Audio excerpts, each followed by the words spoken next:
Bapak Ibu terkasih, suatu hari saya dipanggil untuk mengisi di Jakarta jam 9 pagi.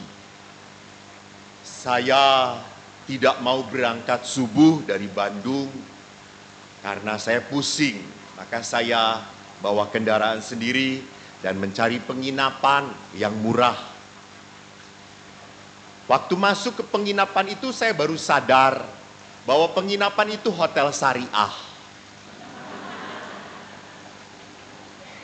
Waktu saya datang, langsung di lobi petugasnya berkata, "Bapak pernah menginap di sini?" "Saya belum pernah." "Baik Pak. Jadi Bapak harus tahu aturan di sini, Bapak tidak boleh memasukkan ke kamar wanita selain istri Bapak." Terus saya berkata, "Saya sendirian kok." "Oh ya, bisa lihat KTP Pak?" "Bisa." Saya serahkan KTP saya. Dan di KTP saya ada tulisan pastor. Lalu pegawai itu berkata, "Sesama jenismu juga tidak boleh dimasukkan ke dalam kamar ya Pak." Saya langsung berkata, "Itu dulu," kata saya itu.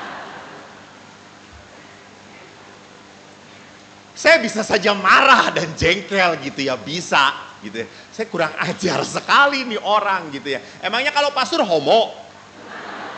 Emangnya kalau pastor harus tidak menikah lalu otomatis mencintai sesamanya? Ya tidak. Ya jangan punya pikiran seperti itu. Kalau saya mau mengikuti marah saya, jengkel saya, kesel saya akan teracuni oleh dia. Maka kalau hari ini Elia, seorang nabi yang dianiaya, walaupun sudah menunjukkan kuasa Tuhan menyertai dia, beberapa hari yang lalu mungkin Anda mendengar bagaimana nabi-nabi Baal tidak mampu membuat persembahan ukupan itu bernyala-nyala. Tapi Elia mampu. Namun toh orang-orang tetap menolak Elia. Sampai Elia akhirnya kabur ke gunung. Dia ketakutan. Dan Tuhan menghibur Elia. Dan begitu indahnya pada saat nabi ini di akhir-akhir pelayanannya. Allah berkata, "Aku akan mengunjungi engkau." Dan pada saat tadi dikatakan api, gelombang, gempa, Tuhan tidak ada di sana. Justru Tuhan hadir pada saat ada angin yang sepoi-sepoi. Inilah kontemplasi. Gereja itu mau mengajak anak-anaknya supaya menjadi anak-anak yang lebih berani mengandalkan Tuhan. Jadi ada sebuah istilah, di saat saya begitu memperhatikan permasalahan saya akan langsung terpuruk, saya akan selalu merasa saya ini orang yang paling menderita. Dan pada saat saya melihat diri sendiri, saya selalu akan berkata saya tidak mampu, saya tidak bisa, saya tidak mungkin. Tapi pada saat saya menatap Tuhan, saya melihat Allah, saya mendapatkan kekuatan. Jadi saudaraku yang terkasih, kalau Anda berkata saya punya masalah Romo, saya punya beban, saya punya kesakitan, kepahitan, saya katakan Anda normal. Oke, Anda belum layak untuk masuk rumah sakit jiwa. Tapi kalau Anda sudah, saya tidak punya masalah Romo, saya tidak punya apa-apa loh, Anda gila. Atau jangan-jangan memang Anda punya masalah. Memang Anda tidak punya masalah, karena Anda adalah sumber masalah. Anda yang membawa masalah bagi orang-orang yang dekat dengan Anda. Maka saudara-saudariku, menarik. Kenapa dalam gereja Katolik ada tradisi novena, tirakatan? Karena gereja mau mengatakan kepada umatnya, yuk di saat hidup ini berat, kembalilah pada Tuhan. Kembalilah pada Tuhan. Maka Yesus pun berkat, waktu terakhir di dalam Injil Yohanes dikatakan mendoakan para murid-muridnya. Yesus pun berkata apa? Dunia ini banyak kejahatan. Dunia ini sulit. Maka Tuhan sertai mereka, tolong mereka. Yesus pun mengakui bahwa dalam kehidupan ini tidak gampang. Anda tidak akan berhasil menyelesaikan tugas Anda di dunia kalau Anda tidak bersama Allah. Anda ingat toh, salah satu yang selalu dikatakan oleh ayah saya kalau Anda lihat YouTube saya.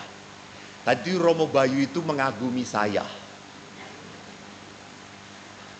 Dia itu berkata, Romo ini tidak punya YouTube tapi tenar ya.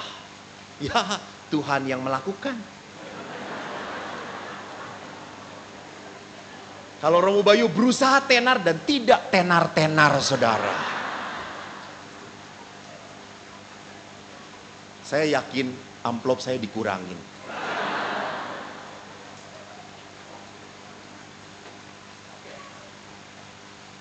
Saudaraku, walaupun demikian, saya punya masa lalu yang tidak mudah dalam hidup saya.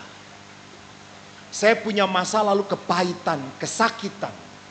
Saya punya masa lalu yang penuh dengan kemarahan. Saya punya masa lalu di mana saya merasa ditolak oleh ayah saya. Saya merasa menjadi anak yang tidak pernah bisa membanggakan ayah. Maka pada saat adik-adik saya dikaruniai oleh Tuhan pinter Eko. Lihat, bukan hanya ayah yang menghina saya. Umat pun tega mengatakan bodoh.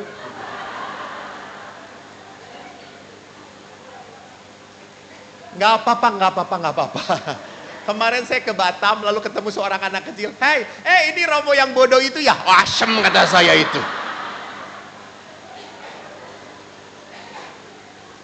Sampai ayah itu berkata, tuh kamu tuh kok bodoh amat bodoh. Betul, saya itu sejak kecil ditanya apapun tidak seperti sekarang. Saya sekarang lumayan cerdas. Lumayan. Dulu kalau ditanya itu pelengap-pelongo. Sampai ayah berkata, utak mungkin neng dengkul. Sampai ayah itu berkata, otak kamu tidak dengkul. Adik kamu tuh otaknya di sini. Kalau jawab cepet. Kamu dari dengkul, lama perjalanannya nak. Kadang-kadang tersesat dan salah nak.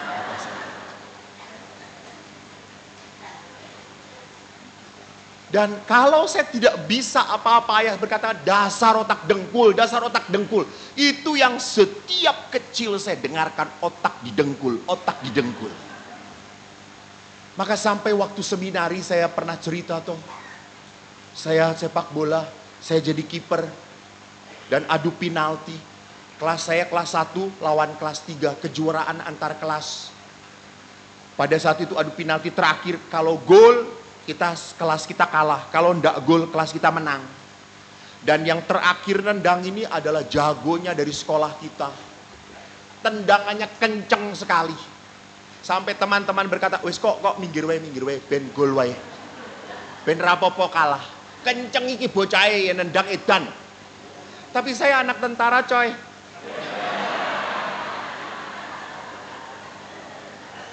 Saya sudah biasa dikorbankan. Jadi kalau cuma kayak gini, oke, saya jaga. Dan betul saudara-saudari, kakak kelas ini nendang tanpa cinta kasih. Kencang sekali dan percis kena kepala saya. Saya masuk ke dalam gawang, bola keluar. Kelas saya juara saudara-saudara. Dan saya masuk rumah sakit. Saya muntah. Waktu diperiksa oleh dokter, dokternya kaget. Kamu ditendang sekencang itu kok nggak geger otak ya? Terus saya berkata, nggak mungkin dok, otak saya di sini kata saya.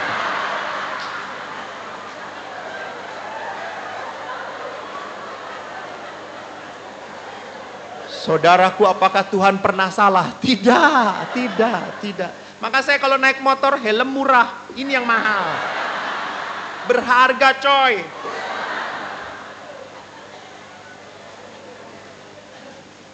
kata-kata ayah itu bukan penghinaan akhirnya bagi saya. Kata-kata itu justru kekuatan bagi saya. Di saat saya sudah tidak bisa pakai kepala saya pakai dengkul saya. Halo, untuk apa? Saya berlutut berdoa. Pakai dengkul Anda, bapak-bapak. Karena kalau pakai kepala Anda, masalah makin susah.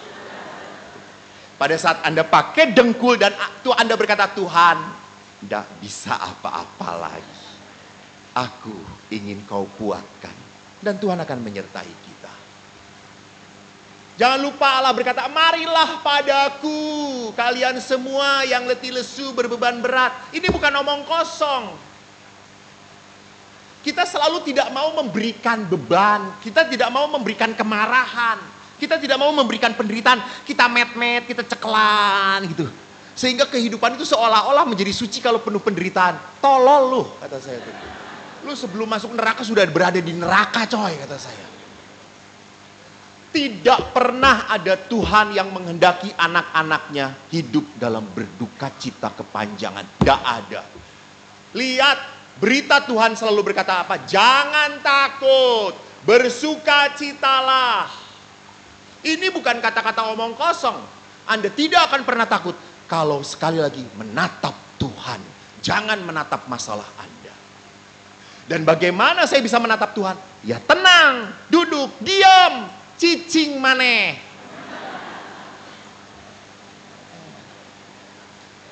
Diam. Ibu-ibu jelas? Diam. Tutup mulut.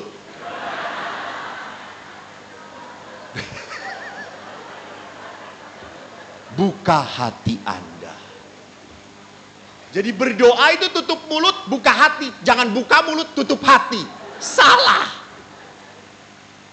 Berdoa itu tutup mulut, buka hati Anda. Baru Allah akan menjadi kekuatan bagi Anda. Dan di dalam bacaan Injil bagus sekali. Yesus mengajarkan untuk mutilasi. Mutilasi diri kita gitu ya. Kalau matamu menyesatkan, cungkil. Saya yakin bapak-bapak di sini kalau melakukan hukum itu banyak yang buta. Mungkin Romo pun sama buta ya Romo.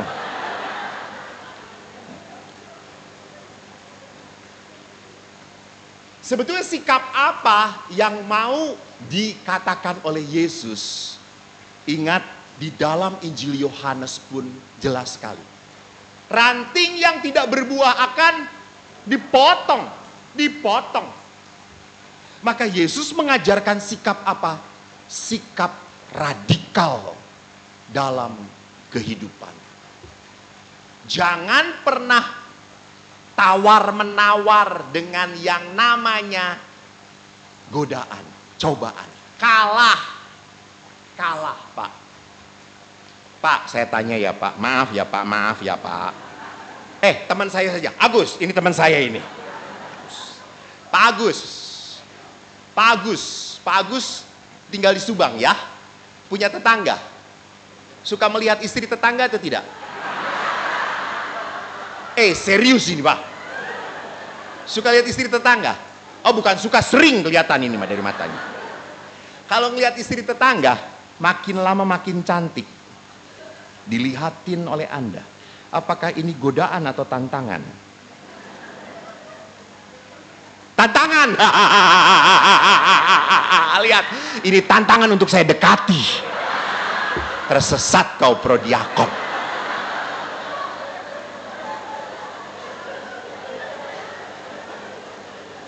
Kalau tantangan kan berarti harus didekati. Dia tahu tidak?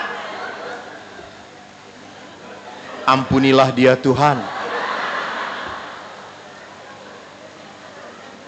Nah, kalau melihat istri dilihat makin lama makin jelek, ini godaan atau tantangan? Memang ini kenyataan, betul gitu ya. Tapi kalau melihat istri makin jelek, ini tantangan. Tantangan. Karena kalau sebetulnya godaan, gak mungkin menggoda lagi. Udah bentuknya gak jelas gitu ya Allah gitu ya. Semua samcan di mana-mana. Menggelambir. Susu ada 4 atau 6 gitu di sini. Ini tidak di film toh.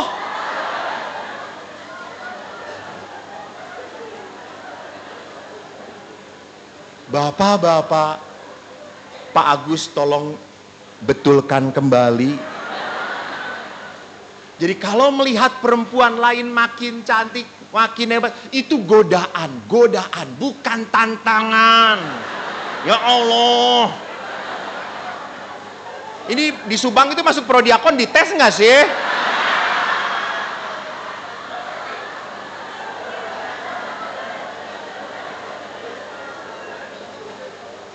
Ini adalah godaan.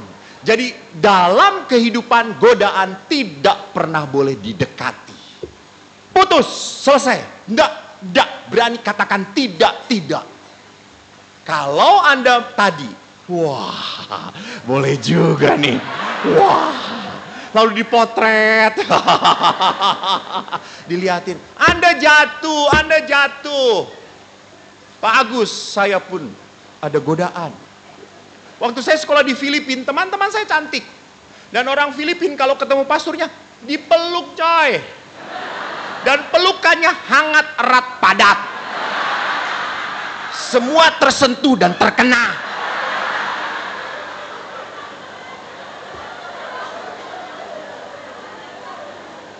Awalnya saya risih, nggak enak. I'm Indonesian, that's not polite, that's not good.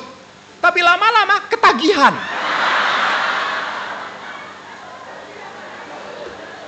Sehingga saya kuliah semangat coy, teman-teman. Lama-lama saya berpikir kalau begini terus, saya bisa gagal jadi pastor. Akhirnya, saya harus memutuskan dengan teman-teman. Hi father, how are you? Fine. May I hug you? No, sorry. Just shake my hand, that's enough. Why father? I hug you in Christ, kata saya tuh. Lu tenang-tenang, gua pulang pening coy. Tidak ada penyaluran, kata saya itu.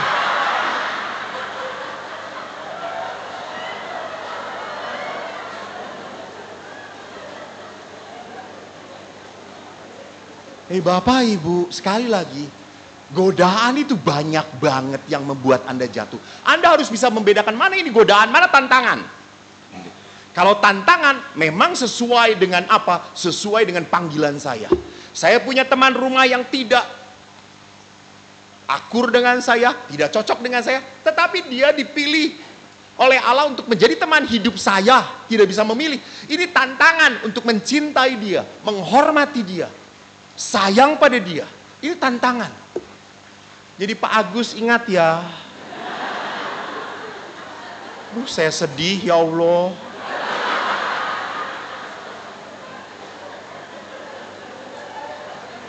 Jadi walaupun istri sudah tidak menarik, bapak-bapak, ini godaan atau tantangan? Tantangan, bukan godaan. Karena kalau istri mah nggak perlu digoda juga. Datang, papi, alah.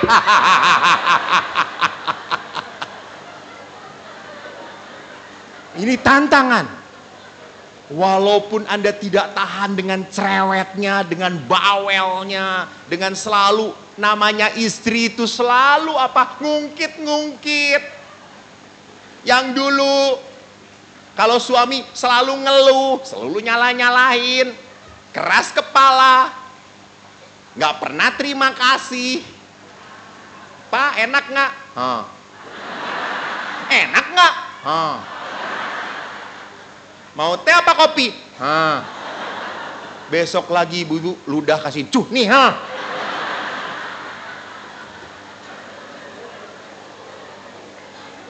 Bapak-bapak, ibu-ibu, di saat pasangan Anda tidak seperti yang Anda kehendaki, ini tantangan, Apakah Anda masih belajar mau setia melayani dia? Walaupun terpaksa, betul, karena sebuah kebaikan itu dilakukan jarang sekali dengan rela hati. Tidak, sering kita harus memaksakan diri. Betul, kebaikan itu harus dipaksakan. Contohnya, Anda beli kupon. Kupon lagi, ingat Pak,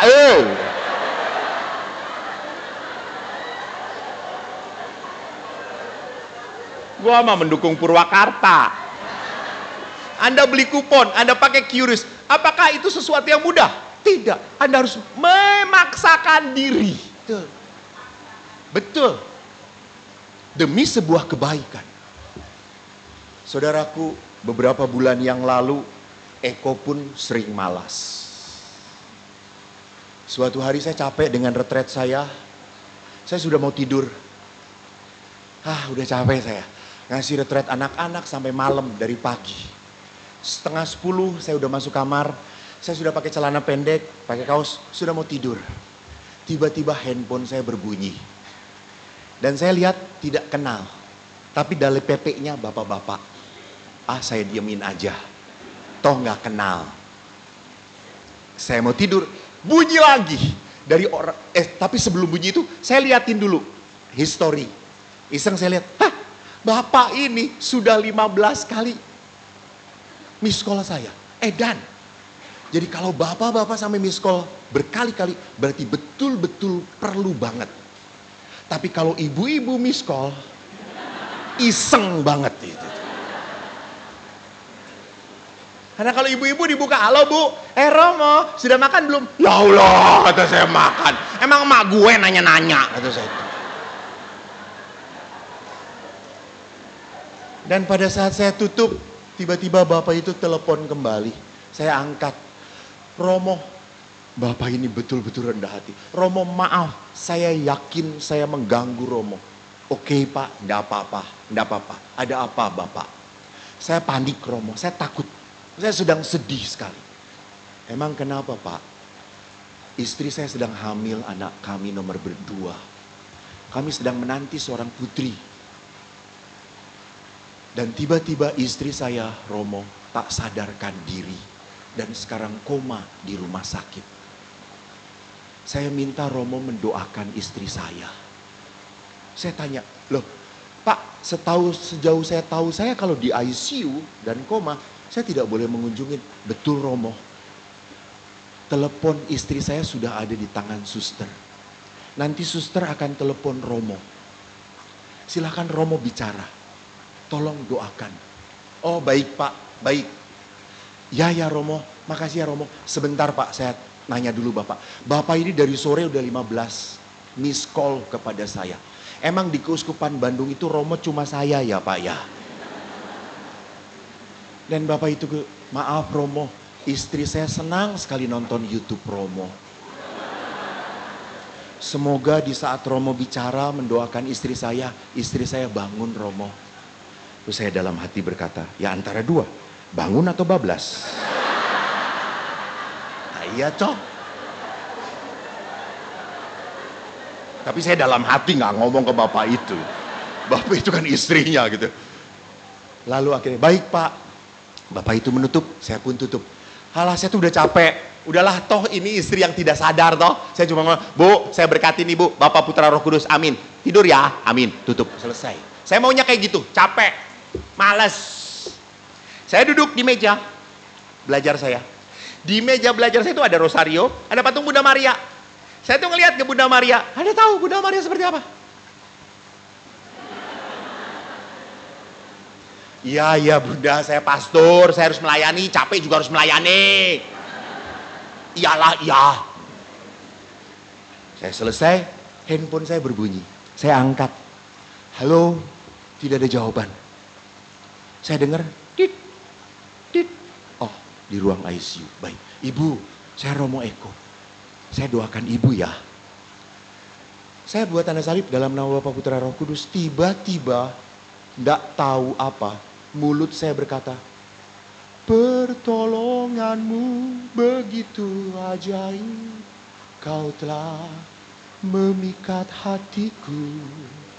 Di saat aku tak sanggup lagi, di situ tanganmu bekerja. Saya berdoa, terus mengalir, tidak saya pikirkan. Sampai tanpa sadar saya sudah 15 menit mendoakan ibu itu. Lalu saya berkatin dan saya tutup teleponnya. Besoknya saya bangun pagi, saya berdoa dengan para frater seperti biasa. Saya ekaristi. Pulang kamar pukul 7 pagi, saya ganti jubah, telepon berbunyi. Saya lihat, ini yang kemarin. Saya kata, halo, pastor, saya suster yang jaga hari ini. Ya, Pastor Eko. Ya, betul. Kenapa suster? Pastor, saya dengar dari suster yang jaga tadi malam, pastor mendoakan ibu yang di ICU ya. Iya suster. Pastor, ibu itu sekarang mau bicara dengan pastor. Oh baik suster. Dan ibu itu berkata, Romo. Di saat Romo berkata, di saat aku tak sanggup lagi, di situ tanganmu bekerja, saya terbangun Romo. Saya terbangun. Bapak Ibu, apakah itu karya saya? Tuhan bisa memakai orang malas. Loh, Tuhan menyempurnakan karya kita. Tuhan pun bisa memakai orang yang terpaksa nyumbang.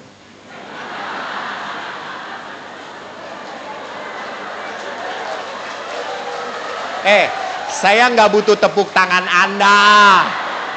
Gue butuh cien, lai. Jadi Bapak Ibu, kenapa? Kalau godaan kita selalu tawar-menawar. Dengan godaan kita tidak pernah tawar-menawar, kita langsung tergoda, kita langsung jatuh. Tetapi dengan kebaikan, kita selalu pikir-pikir panjang. Why? Mengapa? Saudaraku, jangan takut. Kalau kita berani mengikuti Roh Kudus, Roh itu akan memberikan kekuatan pada kita. Oleh karena itu, mari bersama Bunda Maria, kita selalu menjadi pribadi-pribadi yang berani mengorbankan diri kita. Walaupun tak mampu, walaupun malas, walaupun tak berdaya, saya tidak akan pernah kalah dengan kemanusiawian saya. Biar Roh mengalahkan kelemahan daging kita.